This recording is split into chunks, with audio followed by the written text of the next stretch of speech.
રાજકોટના સતત વિકાસને ધ્યાને રાખી રાજકોટ મહાનગરપાલિકા દ્વારા શહેરના પ્રવેશદ્વાર સમાન કટારિયા જંકશન ખાતે તાજેતરમાં આઇકોનિક મલ્ટીલેયર બ્રિજનું ખાતમુહૂર્ત કરવામાં આવ્યું છે. આ પ્રોજેક્ટ રાજકોટના ઇન્ફ્રાસ્ટ્રક્ચરમાં એક નવો અધ્યાય ઉમેરશે.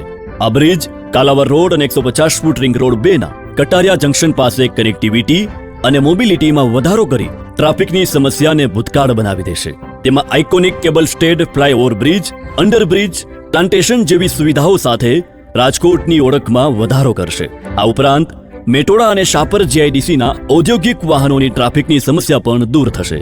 રાજકોટ મહાનગરપાલિકા દ્વારા આ બ્રિજના નિર્માણની કામગીરી સામાન્ય વાહન વ્યવહારને અસર કર્યા વગર 30 મહિનાની સમય મર્યાદા પહેલા પૂર્ણ કરવાનું આયોજન કરવામાં આવ્યું છે. રાજકોટ વાસીઓએ કટારિયા બ્રિજની કામગીરી દરમિયાન ટ્રાફિકની ચિંતા કરવાની જરૂર નથી. એના માટે રાજકોટ મહાનગરપાલિકા કટારિયા બ્રિજની મુખ્ય પિયરની કામગીરી શરૂ થાય તે પહેલા 5 ડાયવર્ઝન રૂટ તૈયાર કરી દેશે અને નાગરિકો તેના પરથી વાહન વ્યવહાર અવરજવર કરી શકશે. ડાયવર્ઝન રૂટની વાત કરીએ તો રાજકોટ શહેરથી કાલાવડ તરફ જવા માટે 900 મીટર લંબાઈ અને 18 મીટર પહોળાઈનો રોડ, જેના માટે કાલાવડ રોડથી કોરાટવાડી મેઇન રોડથી ધ વાઇબવાડા રસ્તાથી 150 ફૂટ રિંગ રોડ 2 થઈ પંડિત દીનદયાલ ઉપાધ્યાય આવાસથી જીનિયસ સ્કૂલવાળા રસ્તાથી કાલાવડ રોડ જઈ શકાશે.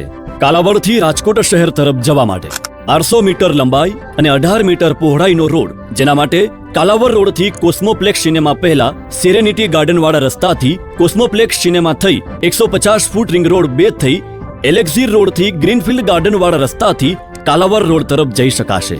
150 ફૂટ રિંગ રોડ 2 ગોંડલ ચોકડીથી જામનગર રોડ તરફ જવા માટે 1150 મીટર લંબાઈ અને 18 મીટર પહોળાઈનો રોડ, જેના માટે એક્વાકોરલથી પંડિત દીનદયાલ ઉપાધ્યાય આવાસથી જીનિયસ સ્કૂલથી કાલાવડ રોડથી કોસ્મોપ્લેક્સ સિનેમા પહેલા સેરેનિટી ગાર્ડનવાળા રસ્તાથી કોસ્મોપ્લેક્સ સિનેમા થઈ 150 ફૂટ રિંગ રોડ 2 પર જઈ શકાશે. 150 ફૂટ રિંગ રોડ 2 જામનગર રોડથી ગોંડલ રોડ તરફ જવા માટે 650 મીટર લંબાઈ અને 18 મીટર પહોળાઈનો રોડ, જેના માટે 150 ફૂટ રિંગ રોડ 2 થઈ એલેક્ઝીર રોડથી ગ્રીનફિલ્ડ ગાર્ડનવાળા રસ્તાથી કાલાવડ રોડથી Koratwadi main road the Vibe road 150 foot ring road 2 પર જઈ શકાશે. આ રૂટ પર આવતા 2 નાના બ્રિજની બોક્સ કલવટની કામગીરી પણ પૂર્ણ કરવામાં આવી છે.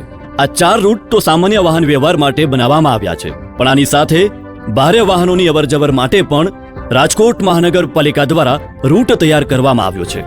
જેમાં 150 ફૂટ રિંગ રોડ 2 જામનગર રોડથી કાલાવડ રોડથી 150 foot ring road 2 Gondal road તરફ ભારે તથા ઇન્ડસ્ટ્રીયલ વાહનની અવરજવર માટે 1600 મીટર લંબાઈ અને 24 મીટર પહોળાઈનો રોડ, જેના માટે 150 ફૂટ રિંગ રોડ 2 થી રત્નવિલાસ પેલેસવાળા રસ્તે થઈ કાલાવડ રોડ કણકોટ ચોકડીથી વીરવીરુ તળાવ 24 મીટર વાળા રસ્તે થઈ 150 ફૂટ રિંગ રોડ 2 પર વાહનો અવરજવર કરી શકશે. આમ રાજકોટ મહાનગરપાલિકા દ્વારા બ્રિજની કામગીરી દરમિયાન ટ્રાફિકની સમસ્યાના નિવારણ માટે 5 ડાયવર્ઝન રૂટ બનાવવામાં આવ્યા છે. આ ડાયવર્ઝન રૂટની કામગીરીમાં છેલ્લા 1 મહિનામાં કલવટ નિર્માણ, રોડ કાર્પેટિંગ સહિત કામ પૂર્ણ કરવામાં આવ્યું છે અને બાકી રહેતી કામગીરી ટૂંક સમયમાં પૂર્ણ કરવામાં આવશે.